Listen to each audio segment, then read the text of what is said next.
সকলকে ধন্যবাদ দেই, খ্রিস্টিয়ান প্রীতি এবং শুভেচ্ছা জানাই। আমি রেভারেন্ড তপন রয় এবং আমি আপনারা জানেন যে প্রতি মাসের শেষ আহ, সোমবারে আমি যুক্ত হই। সোমবারে আমার আসলে ছুটির দিন থাকে।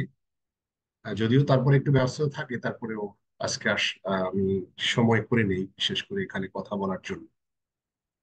আমি আজকে বাইবেলের একটা অধ্যায় নিয়ে কথা বলবো। এই অধ্যায়ের ঘটনা আপনাদেরকে বলতে চাই, এবং অধ্যায় না, পুরোটা পুস্তক।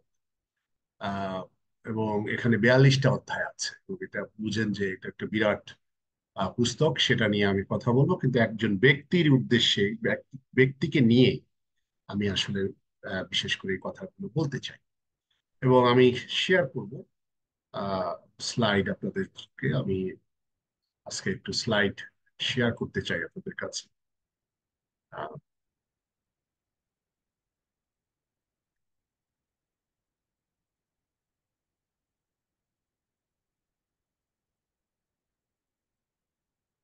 আশা করি আমার স্লাইড আপনারা দেখতে পাচ্ছেন।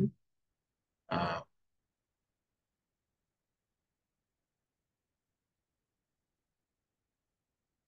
বাইবেলে আজকে আমি যার কথা বলতে চাই তিনি হচ্ছেন ইয়োব। এবং এই ইয়োব পুস্তকের উপরে আমি একটা কথা, এবং ইয়োব পুস্তকের এই যে 42টি অধ্যায়ের প্রথম অধ্যায় এবং শেষ অধ্যায়, এই দুটো মানে এক অধ্যায় এবং 42 অধ্যায়, এটাই হচ্ছে গিয়ে শুধুমাত্র আহ ঘটনা বলা হয়েছে বা ঘটনা বর্ণনা করা হয়েছে। কিন্তু মাঝখানে আমরা 2 অধ্যায় থেকে আমরা 41 অধ্যায় পর্যন্ত আমরা দেখবো যে সেখানে বিভিন্ন রকমের বিলাপ বা বিভিন্ন রকমের উপদেশ, বিভিন্ন রকমের কাব্যিক কথাবার্তা। এবং আমরা খুব বেশি একটা ইয়োবের পুস্তক পড়তে গেলে বা ইয়োব থেকে প্রচার করতে গেলে আমরা ওই সমস্ত বিষয় আমরা খুব একটা বেশি আমরা বলি না, যেটা 3 অধ্যায় থেকে আলোচনা করা হয়েছে। সেগুলো আমরা হয়তো দুই একটা, সেখান থেকে দুই একটা, কিন্তু ওখানে যে আহ, আমাদের ইয়োবের যে 3 বন্ধু এবং আরেকজন অল্প বয়সী একজন ছেলে ইলিহু, এদের কথাগুলো এবং ঈশ্বরের উক্তি, এই সমস্ত বিষয়গুলো আমরা কিন্তু খুব একটা আমাদের আলোচনায় আনি না। কেননা এগুলো হয়তো এক একটা অনুযোগ, অভিযোগ এবং উপদেশ, সে সমস্ত, কিন্তু আমরা মূলত ঘটনাটাকে আমরা প্রাধান্য দেই, ঘটনাটা আমরা উল্লেখ করার চেষ্টা করি, এবং ঘটনা থেকে ঈশ্বর আমাদেরকে যে শিক্ষাটা দিয়েছেন সে বিষয়ে আমরা আলোচনা করি। আমি ইয়োবের জীবন থেকে দু একটা কথা আমি বলতে চাই, এবং সেই সমস্ত পুরো আমি অধ্যায়গুলো একটু দেখব। আহ, এবং এখানে প্রথমে যে আমরা দেখি যে ইয়োব কে। এবং ইয়োব, যেটা আমরা এক অধ্যায়ে আমরা দেখতে পাই যে ইয়োব তিনি উশ দেশের একজন ধার্মিক, ঈশ্বর ভয়শীল এবং ধার্মিক ব্যক্তি ছিলেন, যিনি ঈশ্বরকে আহ ভীষণ ভয় করতেন। এবং তার এই বিশ্বাস, তার এই বিশ্বাস এবং তার পরিবার সমস্ত কিছু কিন্তু একসাথে ঈশ্বরের আরাধনা করত, সবাই একসাথে। শুধুমাত্র আহ, তার জীবন নয়, কিন্তু তার সন্তানেরা, তার 7 পুত্র 3 কন্যা, তারা সকলে মিলে তার উপাসনা করত। বা তার তার অনেক সেই ধন সম্পত্তি ছিল, তার 7 পুত্র 3 কন্যা ছিল, অনেক পশু পাখি ছিল। এবং তিনি তিনি সেই উর দেশে উস দেশ থেকে এসেছেন। এবং বলা হয় যে পূর্ব দেশের, সেই সময় পূর্ব দেশের সবচেয়ে ধনাঢ্য ব্যক্তি কিন্তু তিনি ছিলেন, সবচেয়ে ধনাঢ্য ব্যক্তি তিনি ছিলেন। এবং তার 3 কন্যা এবং 7 পুত্রের সাথে তিনি তার 7,000 ভেড়া, 3,000 উট, 5,000 ষাঁড়, 500 ষাঁড় এবং 500 গাধা, 500 জোড়া ষাঁড়, অর্থাৎ 1,000 ষাঁড় বলতে পারি আমরা। এখানে গাভীর কথা বলা হয়নি, গাভী হয়তো বা ওরকম আরো অনেক ছিল। এখানে শুধুমাত্র মেইল গুলোকে কাউন্ট করা হয়েছে। এবং এই যে ধন, সেই সময় এত ধন, পশুপাল ছিল সেই সময়, যত বেশি পশুপাল তত বেশি ধনী। আমরা যেমন জানি যে অব্রাহামের যে ধনাঢ্য ব্যক্তি ছিলেন অব্রাহাম, তার কিন্তু সবচেয়ে বেশি ধন ছিল, সেটা হচ্ছে পশুপাল।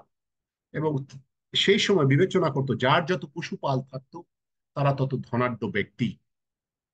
এবং তার এই 7 পুত্র এবং 3 কন্যা, তাদের নিয়ে কিন্তু তিনি যথেষ্ট কনসার্ন ছিলেন।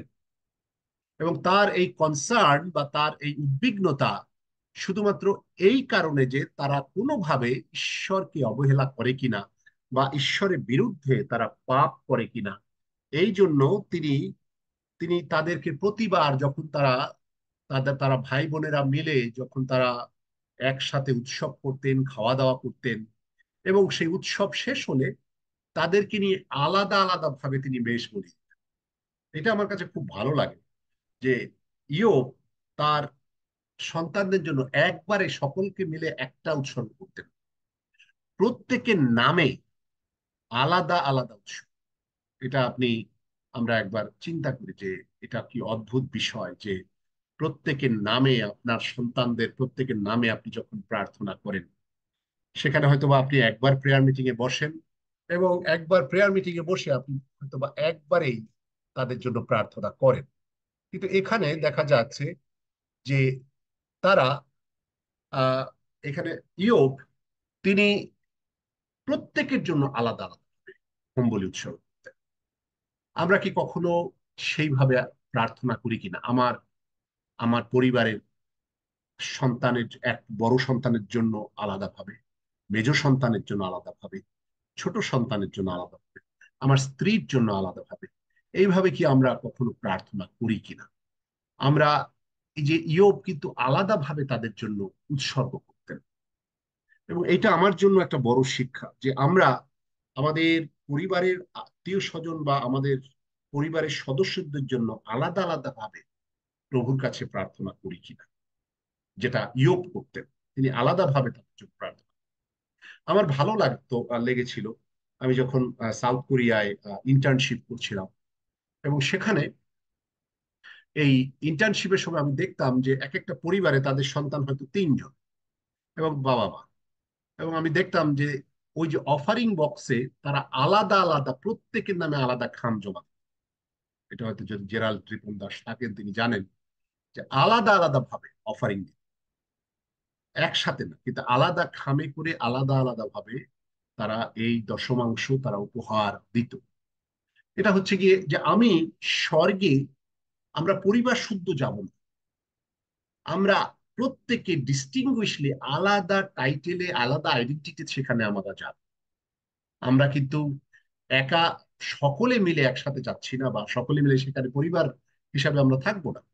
কিন্তু আমাদের প্রত্যেকের যে এক্সটার্নাল বা ইন্টারনাল যেটাই বলি যে আইডেন্টিটি, সেই আইডেন্টিটি নিয়ে আমরা কিন্তু সেখানে যাচ্ছি, যে আমি প্রভুর সন্তান সে হিসাবে। যার জন্য সেই পিতা তিনি উদ্বিগ্ন ছিলেন যে প্রত্যেকটা পুত্রের জন্য আলাদা আলাদা ভাবে তিনি এই উৎসর্গ তিনি করতেন এবং ক্ষমা তিনি ভিক্ষা চাইতেন, এবং তাদের জন্য এই ক্ষমা ভিক্ষা তিনি করতেন। এবং এই উৎসর্গ তার জীবনকে আরো পবিত্র করে তুলেছিল, ধার্মিক করে তুলেছিল। যে কারণে শয়তান এই শয়তান তাকে তাকে প্রদক্ষিণ করেছে, তাকে দেখেছে। এবং আহ, সে এই অবস্থা দেখে সে কিন্তু সেই স্বর্গে যখন ঈশ্বরের পুত্রেরা এখানে এসে ঈশ্বরের সামনে দাঁড়ালো, এখানে আপনাদেরকে বলতে চাই যে ঈশ্বরের পুত্রেরা মনে করবেন না যে ঈশ্বরের আরো অনেক পুত্র, সেটা না। কিন্তু সেই সময় পুরাতন নিয়মে আমরা পুরাতন নিয়মের আদি পুস্তকেও দেখতে পাই যে স্বর্গদূতদেরকে কিন্তু ঈশ্বরের পুত্র বলা হয়। এবং আপনারা এটা ইব্রিয় তার 1 অধ্যায়েও আপনারা দেখবেন যে ঈশ্বরের পুত্রদের মধ্যে পুত্রকে তিনি নির্বাচিত করেছেন স্বর্গদূতদের মধ্যে। এবং এখানে বলা হয়েছে পুত্রেরা পুত্রেরা দাঁড়িয়েছিল এবং তাদের মধ্যে শয়তান এসে দাঁড়িয়েছে। এই পুত্রেরা অর্থাৎ সেই সময় ঈশ্বরের সামনে যখন স্বর্গদূতেরা এসে দাঁড়িয়েছিল, আমরা জানি যে লুসিফার সেও কিন্তু স্বর্গদূত ছিল, এবং সে স্বর্গদূতদের মধ্যে সবচেয়ে উচ্চ পদস্থ ছিল। এবং এই জন্য বিবেচনা করা হয় বা এটাই ধরে নেওয়া হয় যে তারা সকলেই স্বর্গদূত ছিল এবং তারা সকলে ঈশ্বরের সম্মুখে দণ্ডায়মান ছিলেন। সেই দরবারে বা সেই সম্মুখে। এবং সেখানে যখন শয়তান এসে অবস্থান করলো বা দাঁড়ালো, তখন ঈশ্বর তাকে জিজ্ঞাসা করলেন, তুমি কোথা হতে আসলে, তুমি কোথা থেকে আসলে? শয়তান তাকে উত্তর দিল যে আমি পৃথিবী ইতস্তত ভ্রমণ করে আমি এসেছি এবং ঘুরে আসলাম। তখন ঈশ্বর তাকে বললেন যে আমার দাস ইয়োবের প্রতি কি তোমার মন পড়েছে কিনা? তার মতো এত ধার্মিক এবং ঈশ্বর ভয়শীল এবং পবিত্র এই পৃথিবীতে আর কেউ নেই। তার মতো ধার্মিক, ঈশ্বরের দৃষ্টিতে অব্রাহাম ইয়োব ছিলেন একমাত্র শ্রেষ্ঠ ধার্মিক, শ্রেষ্ঠ ঈশ্বর ভয়শীল, শ্রেষ্ঠ পবিত্র। এবং এই কথা বলার পরে শয়তান তাকে একটা প্রশ্ন করল। তাকে প্রশ্ন করলো যে ইয়োব কি বিনা কারণে বিনা লাভে ঈশ্বরকে ভয় করে? তুমি একবার তার চারিদিকে তুমি সর্বস্বতে হাত বাড়াইয়া দেখো। এবং শয়তান তাকে বলছেন, এখানে একটা চমৎকার বিষয় লেখা আছে 1 অধ্যায় 10 পদে, যে তুমি তাহার চারিদিকে, তাহার বাটির চারিদিকে ও তাহার সর্বস্বের চারিদিকে কি বেড়া দেও নাই? শয়তান জানে যে ঈশ্বর অব্রাহামকে, অব্রাহামের চারিদিকে বেষ্টন করে আছেন, বেড়া দেওয়া মানে প্রাচীর গেঁথে আছে। এবং এই কারণে শয়তান কিন্তু প্রবেশ করতে পারছে না। ইয়োবকে কোনোভাবেই শয়তান আক্রমণ করতে পারছে না। এবং সেই কারণে তিনি বলেছেন যে তুমি কি তার চারিদিকে, তার সর্বস্বের উপরে মানে সমস্ত সম্পত্তির উপরে, সমস্ত কিছুর উপরে তুমি কি বেড়া দাও নাই? বেড়া মানে প্রাচীর বা ফেন্স, যেটা ইংলিশে বলা হয় ফেন্স। এই ফেন্স বা এই বেড়া তুমি কি দেও নাই? একজন বিশ্বাসী হিসাবে আজকে আমরাও চিন্তা করি আমাদের ধার্মিকতা কত। আমরা যখন প্রভু যীশু খ্রিস্টকে মুক্তিদাতা ত্রাণকর্তা হিসাবে গ্রহণ করেছি, তখন কিন্তু ধার্মিক হিসাবে আমরা পরিগণিত হয়েছি। এবং ঈশ্বর আমাদের চারিদিকেও ঠিক ইয়োবের মতো কিন্তু বেড়া দিয়ে রেখেছে। ঈশ্বর আমাদেরকে চারিদিকে প্রাচীর দিয়ে রেখেছেন, যাতে শয়তান কোনোভাবে প্রবেশ করতে না পারে। এবং এটাই শয়তান নিজে স্বীকার করেছে। এখানে এখানে আমরা দেখি যে শয়তান নিজে স্বীকার করেছে যে তার, যারা তাকে অনুসরণ করে এবং তার ধার্মিকতায় চলে, তার চারিদিকে বেড়া দেওয়া থাকে, প্রাচীর দেওয়া থাকে, শয়তান প্রবেশ করতে পারে। এবং এটাতেই আজকে আমরা আশ্বস্ত হওয়া উচিত আমাদের, যে শয়তান ঢুকতে পারবে না যখন ঈশ্বর আমাদের চারিদিকে এরভাবে প্রাচীর গেঁথে রাখেন। আমি যখন বিভিন্ন বাসায় যাই, আমার চার্চের বিভিন্ন মণ্ডলীর সদস্যদের বাসা ভিজিট করতে যাই, তখন আমি শেষে একটা প্রার্থনা, এবং এই প্রার্থনা করি যে প্রভু, তুমি এই পরিবারের, এই গৃহের সমস্ত স্থানে চারিদিকে তোমার স্বর্গীয় দূতগণ দ্বারা ঘিরে রাখ, যাতে শয়তানের কোনো প্রকার আঘাত প্রবেশ করতে না পারে। এই কথাটার কারণ হলো এই যে ঈশ্বর তিনি বিশ্বস্ত, এবং তিনি এই যে শয়তান যাতে আমাদেরকে আঘাত করতে না পারেন, এই জন্য তার সন্তানদেরকে তিনি কিন্তু এইভাবেই কিন্তু রক্ষা করে থাকেন। ইয়োবকে তারপরে সে বলল যে তুমি তো বেড়া দিয়েছো, এখন তুমি একটা কাজ করো, তুমি একবার তার বাড়ির চারিদিকে এবং তার সর্বস্বের উপরে তুমি বেড়াটা খুলে দাও এবং একবার স্পর্শ করো, অবশ্যই সে তোমাকে জলাঞ্জলি দেবে। সে তোমাকে জলাঞ্জলি দেবে। এটা শয়তান তার কাছে একটা চ্যালেঞ্জ শুনে মানে। এই চ্যালেঞ্জের জন্য ঈশ্বর বলছেন, ঠিক আছে, যে তোমার সবকিছু তার হস্তগত, কিন্তু তার জীবন তুমি স্পর্শ করবে না, তুমি তার জীবন স্পর্শ করবে না। শয়তান চলে গেল, সেই পৃথিবীতে মরতে চলে গেল। এবং সাথে সাথে সেখানে তার কুরুক্ষেত্র শুরু করে দিল ইয়োবের, ইয়োব যখন উৎসর্গ বা ইয়োব যখন মাঠে ছিলেন।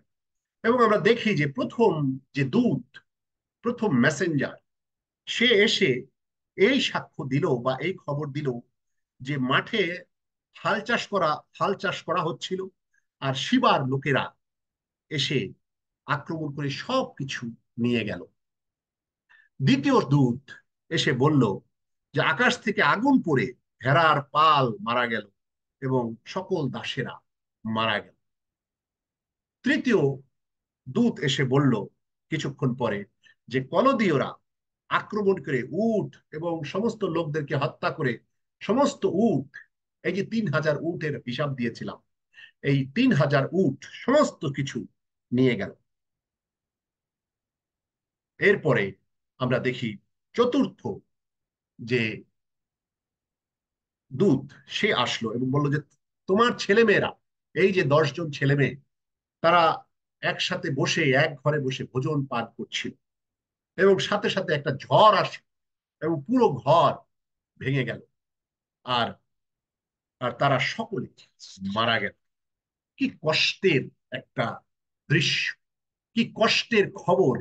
একটু পর পর আমরা জানি যে এলি যাজক, তিনি যখন শুনেছিলেন যে তার 2 সন্তান হপনি এবং পিনহস তারা মারা গেছে, এবং পরবর্তীতে শোনা গেছে যে সেই পলষ্টীয়দের কাছে নিয়ম সিন্ধুক হস্তগত করা হয়েছে, তখন কিন্তু তিনি তিনি অজ্ঞান হয়ে, তিনি হার্ট অ্যাটাক করে তিনি পিছনের দিকে পড়ে গেলেন এবং ঘাড় ভেঙে সাথে সাথে মারা গেলেন। ইয়োবের বিষয়ে আমরা এখানে দেখি উল্টোটা। তিনি এই কথা শুনে তিনি দুঃখর্ত হলেন, কিন্তু উবুর হয়ে প্রণাম করে তিনি বললেন যে আমি মায়ের গর্ভ থেকে উলঙ্গ এসেছি, আর উলঙ্গ সেই স্থানে ফিরিয়া যাইব। প্রভুর গৌরব হোক। মায়ের গর্ভ থেকে আমি উলঙ্গ এসেছি এবং মায়ের গর্ভে আমি উলঙ্গ ফিরে যাব। আমি প্রভুর গৌরব করি, প্রশংসা করি। শয়তান যতই তার সম্পত্তি, তার পরিবারের উপর হস্তক্ষেপ করুক না কেন, ইয়োবকে কিন্তু একটি বারের জন্য তিনি টলাতে পারেন।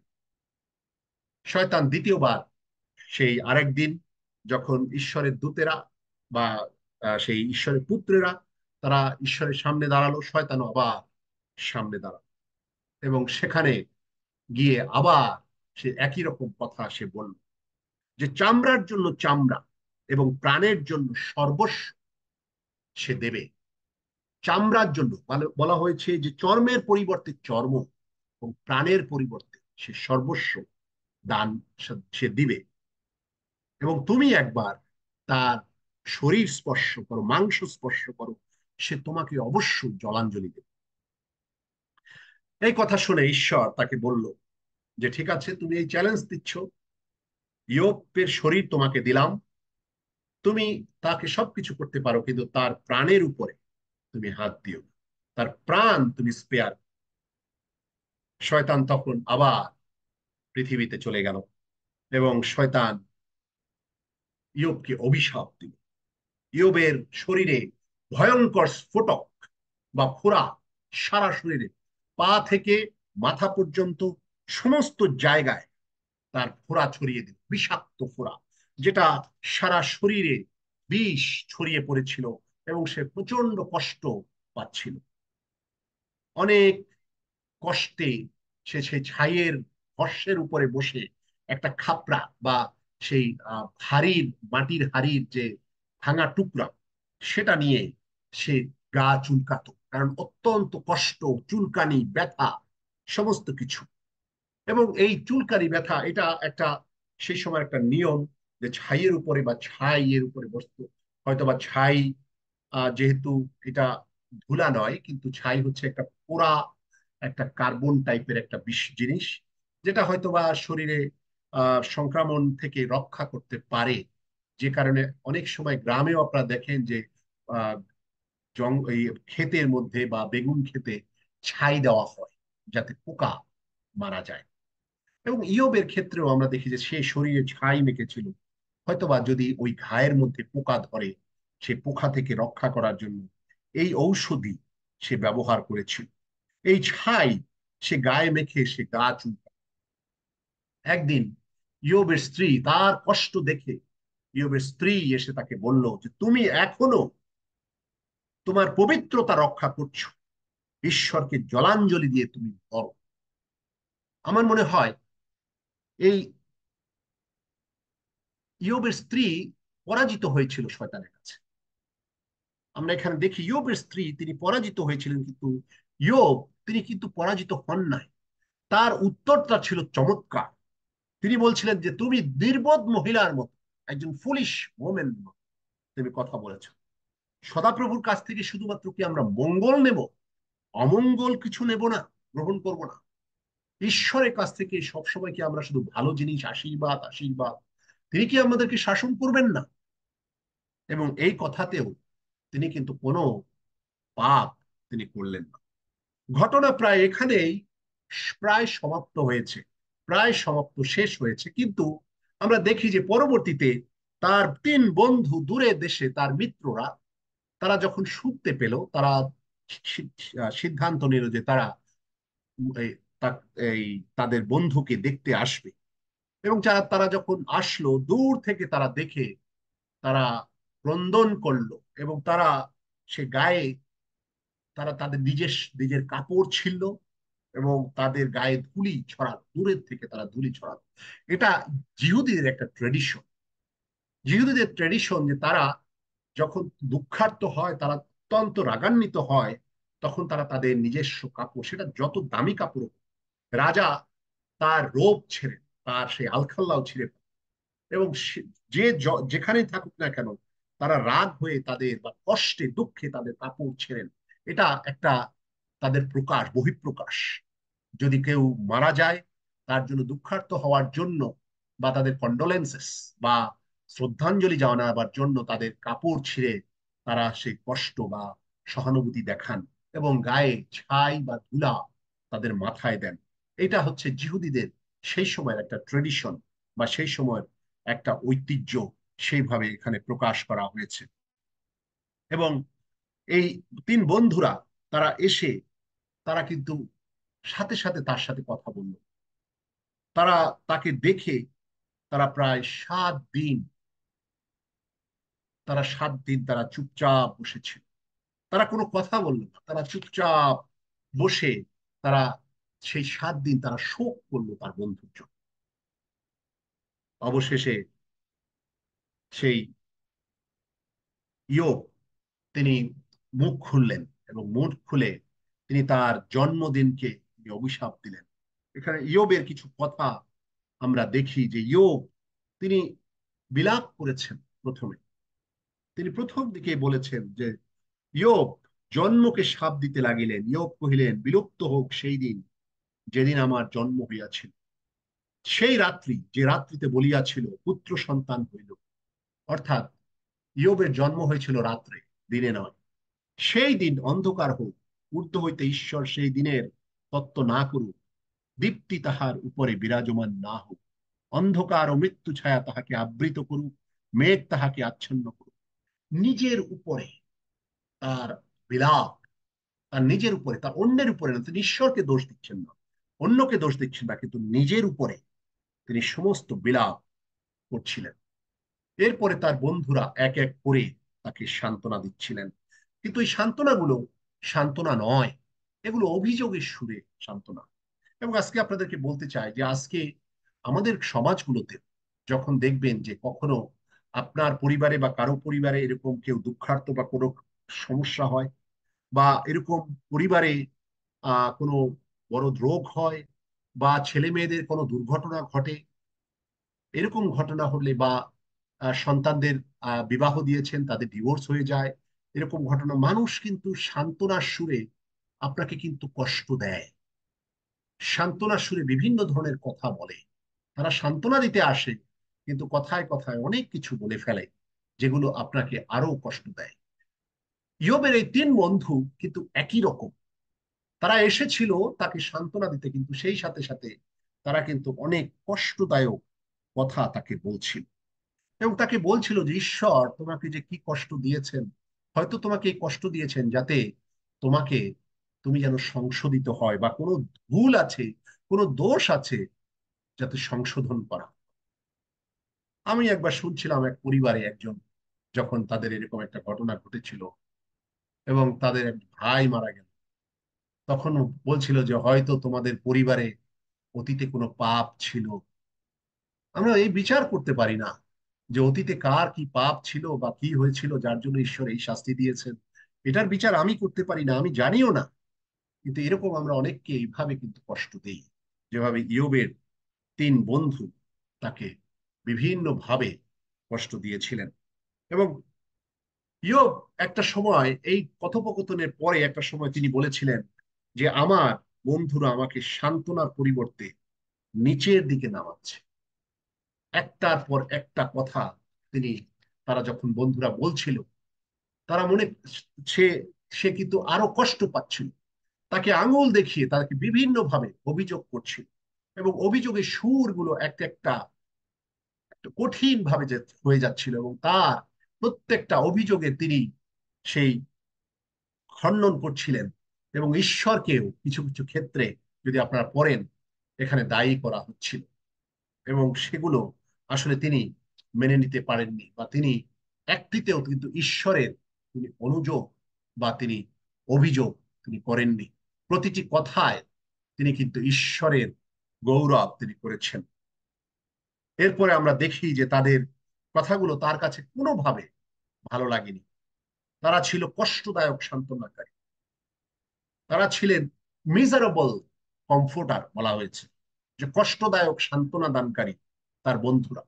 এরকম কষ্টদায়ক সান্ত্বনা দানকারী আমাদের মাঝেও আছে, যারা সান্ত্বনা দিতে আসে, এমনকি আত্মীয় স্বজনের মধ্যে সান্ত্বনা দিতে আসে, কিন্তু তারা আমাদেরকে উল্টো সান্ত্বনার পরিবর্তে কষ্ট দিয়ে যায়।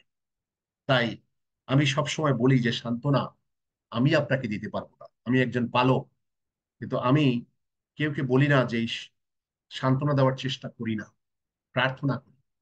কিন্তু আমি সবসময় প্রার্থনা করি বা তাদেরকে বলি যে আমার সান্ত্বনা দেওয়ার আপনাকে সামর্থ্য নাই, যদি না ঈশ্বরের কাছ থেকে সেই সান্ত্বনা আসে। যতক্ষণ না পর্যন্ত ঈশ্বরের কাছ থেকে সেই সান্ত্বনা না আসে, ততক্ষণ পর্যন্ত একজন ব্যক্তি তিনি সান্ত্বনা পান না। ইয়োব, তিনি কিন্তু তাদের কাছ থেকে সান্ত্বনা পাননি যতক্ষণ পর্যন্ত ঈশ্বর তার সাথে সেই 39 অধ্যায় থেকে কথা বলা শুরু করেছেন, ততক্ষণ পর্যন্ত তিনি কিন্তু সান্ত্বনা পাননি। তিনি কিন্তু আরো তিনি আরো মন ভগ্ন হয়েছিল। ইয়োব তাদের বলেন যে আমি জানি তিনি জীবিত, যখন আমি মারা যাব তখন ঈশ্বরের সাথে আমার সাক্ষাৎ হবে, তাকে দেখার সেই সুযোগ আমার হবে। তিনি প্রতিটি কথায় কিন্তু বারবার ঈশ্বরকে গৌরবান্বিত করেছেন, এবং ঈশ্বরের প্রতি তার বিশ্বস্ততা তিনি দেখিয়েছেন। পরবর্তীতে আমরা দেখি যে একজন, সে ইলিহু,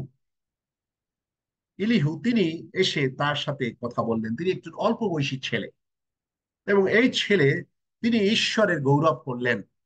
এবং ইলিহুর বক্তব্য আমরা যদি দেখি, সেখানে কিন্তু প্রত্যেকটা কথায় তিনিও কিন্তু আহ, তাকে শক্ত হতে বলেছেন। তার বক্তৃতায় তিনি বলেছেন তুমি শক্ত হও, কারণ ঈশ্বর, তিনি বলেছেন প্রথমে এই কথা দিয়ে বলেছেন কারণ ঈশ্বর এর পক্ষে আমার আরো কথা আছে, আমি এই কথা বলতে চাই। তোমরা যদি কথা শুনো ও তাহাকে সেবা, যদি তাহারা তাহার কথা শুনে ও তাহাকে সেবা করে, তবে সুসম্পদে স্ব স্ব আয়ু কাটাইবে, সুখে ও স্ব স্ব বৎসর সকল যাপত করিবে। সমস্ত কিছুতে তিনি সান্ত্বনা দিয়েছেন। এই ইলিহু, ইলিহুর সান্ত্বনায় ইয়োব কিন্তু হয়তোবা সান্ত্বনা পেয়েছেন, কিন্তু তিনি তাদেরকে, এই যে এই পণ্ডিতদেরকে বা এই তিনজন বন্ধু, তাদেরকে কিন্তু তিনি কিছুটা অনুযোগ করেছেন। তিনি বলেছেন যে এরা জ্ঞানী হলেও এরা বুড়ো, এবং তাদের জ্ঞানের সীমাবদ্ধতা আছে। বয়স হয়ে গেছে, বুড়ো হয়ে গেছে, এবং তাদের এই যত বুড়ো হয়ে যায় হয়তোবা তাদের জ্ঞান লোপ পায়, হয়তোবা তাদের স্মরণ শক্তি হারিয়ে যায়। এইভাবে তাদেরকে ইয়োব তাদেরকে বলছে তুমি তাদের কথায় তুমি কর্ণপাত করো না, কেননা তারা হয়তোবা জ্ঞানে তারা লোপ পেয়েছে। এবং সেই ঈশ্বরের প্রশংসা তিনি করতে থাকলেন যে ঈশ্বর, তিনি আশ্চর্য, তিনি সর্বশক্তিমান, তিনি সেরা বিচারক বা বেস্ট জাজ বা সঠিক তিনি, এবং কেউ তাকে তাকে তার সীমা পরিসীমা গণনা করা যায় না, এই কথা বলে তিনি শেষ করেছেন।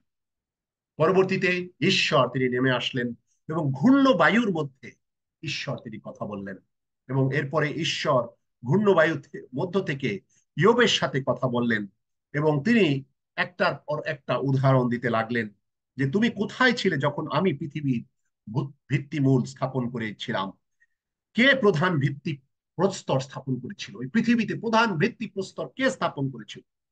নরক্ষেত বা সকালের নক্ষত্র বা মর্নিং স্টার এর কখন তারা গান গেয়েছিল সেটা কি তুমি বলতে পারবে? অনেক কিছু দিয়ে তাকে এই পৃথিবীর সৃষ্টির বর্ণনা করা হচ্ছে। তুমি কি মৃত্যুর দরজা দেখেছো? তুমি কি কাককে কখনো খাবার খাইয়েছো? বা তুমি কি জানো কাককে কে খাবার দেয়? আবার তিনি বলছেন যে তুমি ঘোড়া এত শক্তি কে দিয়েছে ঘোড়া? কিভাবে ঘোড়া এত জোরে চলে? আবার তিনি এই উদাহরণ দিয়েছেন যে ঈগল পাখির দিকে তাকাও, যে ঈগল পাখি কোন জ্ঞানে বাঁচে? তুমি কি তাকে জ্ঞান দিয়েছো? তুমি কি তোমার আজ্ঞা কি সে শোনে? সে তোমার আজ্ঞা শোনে না। তিনি উট পাখির উদাহরণ দিয়েছেন। উট পাখির দিকে তাকাও, উট পাখি আনন্দ নিয়ে সে পাখা ঝাপটায়, কিন্তু সে জানে না যখন ডিম পারে তখন সেই ডিমগুলো কখন নিয়ে যায় মানুষ সেটা বুঝতে পারে না। এমনকি তার সে বোকামির জন্য সে ডিমগুলোকে পাড়া দিয়েও ভেঙে ফেলে। ঈশ্বর তিনি বিচক্ষণ মানুষকে সৃষ্টি করেছেন, আবার বিচক্ষণ প্রাণীকেও তিনি সৃষ্টি করেছেন, আবার তিনি নির্বোধ প্রাণীকেও তিনি সৃষ্টি করেছেন। আরো যদি আমরা পড়ি ঈশ্বরের বক্তব্যে তিনি বলেছেন, লিবিয়াথন, তুমি কি লিবিয়াথনকে বর্ষি দিয়ে ধরেছ? এই লিবিয়াথন পৃথিবীর সবচেয়ে একটি প্রাগ ঐতিহাসিক সেই প্রাণী, যেটা আমরা অনেকে গডজিলা এই মুভিটা দেখেছি, এবং লেবিয়াথন থেকে সেই ধারণা থেকে এই মুভিটা করা হয়েছে। এবং এই গডজিলা বা লিবিয়াথন বলছে তুমি কি বর্ষি দিয়ে প্রাণী জগতের বা জল জগতের সবচেয়ে বড় প্রাণী, সেটার বিশালতা ঈশ্বর তিনি বর্ণনা করেছেন যে কত বড় এই প্রাণী, এবং সেটা কোনোভাবে কোনো লোহা দিয়ে তাকে আঘাত করা যায় না। এবং এত বড় প্রাণীর কথা সেখানে বলা হয়েছে। এখানে বলা হয়েছে বেহেমতের কথা বলা হয়েছে, যে প্রাণীর সৃষ্টি। এখানে আশ্চর্য বিষয় আপনাদেরকে বলে রাখি যে ঈশ্বর তিনি তিনি 38 অধ্যায় থেকে আপনি 41 অধ্যায় পর্যন্ত সৃষ্টির একটা রহস্য আপনারা দেখতে পাবেন। এখানে কিছু সাইন্টিফিক ক্লু আছে।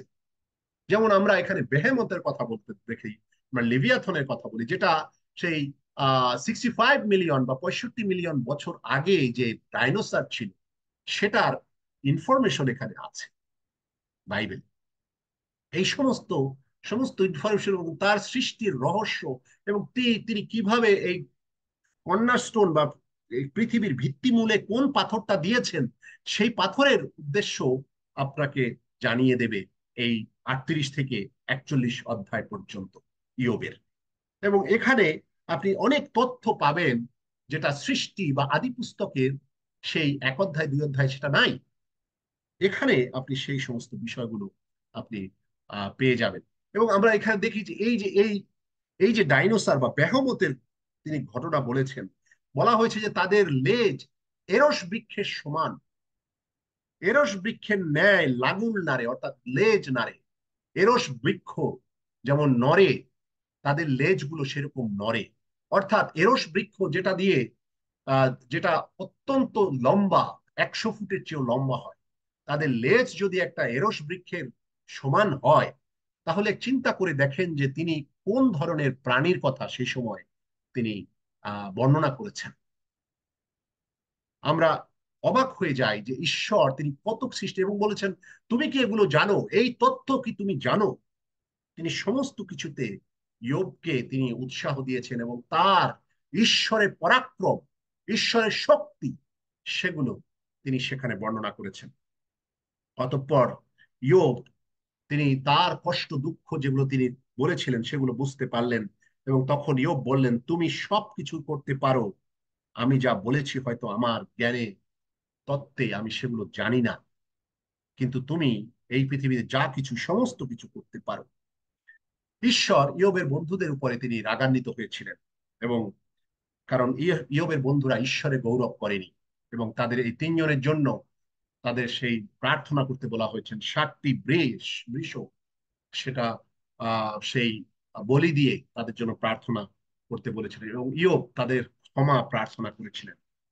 এবং আমরা দেখি যে ঈশ্বর তিনি ইয়োবকে পরবর্তীতে তিনি আশীর্বাদ করেছেন। ঈশ্বর ইয়োবকে আগের চেয়ে দ্বিগুণ সম্পত্তি দিয়েছিলেন। আমরা দেখি যে তার যখন 3,000 উষ্টু ছিল, এখন 6,000 উষ্টু। তার সেই 5,000-এর তার 5,000 জোড়া বলদের জায়গায় 1,000 জোড়া, অর্থাৎ 20,000 বলদ, এরকম সমস্ত কিছু। এবং তার আবার 7 পুত্র এবং 3 কন্যা জন্ম নিল। এবং তার মতো তার এই 10 পুত্র এবং 3 কন্যা, 7 পুত্র এবং 3 কন্যার মতো এত সুদর্শন এবং এত সুন্দরী কেউ এই পৃথিবীতে ছিল না।